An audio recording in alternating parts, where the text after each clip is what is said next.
Shabbat Shalom, L'chaim L'chaim. This week's Torah portion is Ki Tavo.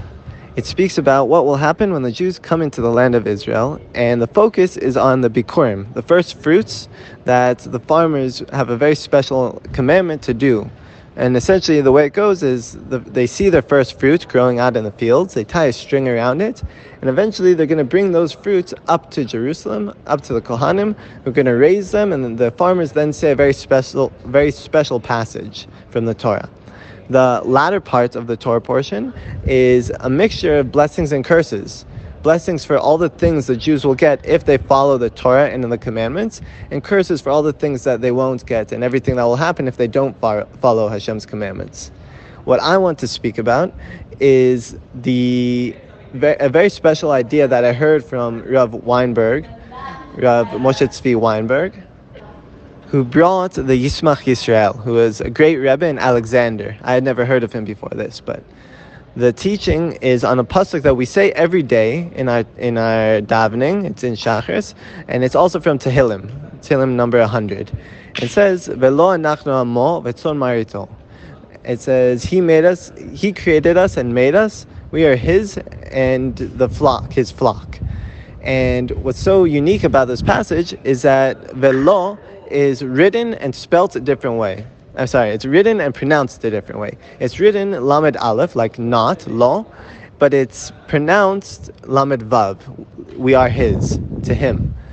And what's unique about this passage in the context of the Torah portion is that it's saying, what the Rebbe explains, is that everything that Hashem does, or more so, what we need to realize is that Hashem is everything. Everything we have, everything we are, all the talents we have, all the energy we have, even down to our own emunah and bitachon, our own trust and faith in Hashem, comes from Hashem. There are many Jews in the world that don't know they're Jewish. They don't know, what God is.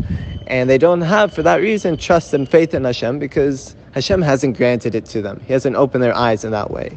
So it's a great blessing, and we should feel very humbled to understand what Hashem has done for us, that He allows us to have faith and trust in Him to the extent that we do.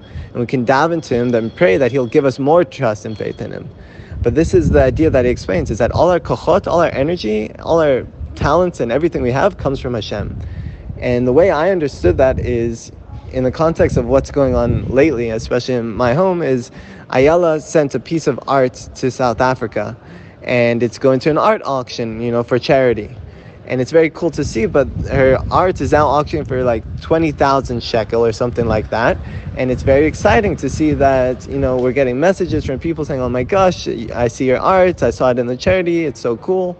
And to see Ayala respond to it and say, in the context of this Torah portion, it's all from Hashem. Hashem has given her this talent. Hashem has given her these abilities to make beautiful art. And when you recognize that, it humbles you before Hashem. And when Hashem sees that you're humble before Him, that you recognize Him in that sense, He feels so much better. And it actually reminds Him of our forefathers, of Avraham, Yitzchak, and Yaakov, who were fully and totally for Hashem. Everything they did was for Hashem. They were fully humble before Him. And that's why they were called a Merkava. They were called chariots of Hashem. And when He is reminded of the forefathers, He's reminded of the covenant He made to them, which is that He will redeem His children one day, redeem their children one day. And that day should be today. So B'ezrat Hashem, we should all be humble before Hashem coming to Rosh Hashanah. We should recognize that everything we have is from Hashem. He's given it to us. And when we do that, it'll remind Him of the covenant. It'll remind Him of what He promised us, to bring us back to Yerushalayim, to bring us back to Israel, and to bring back the Mashiach and the Messianic era. Shabbat Shalom.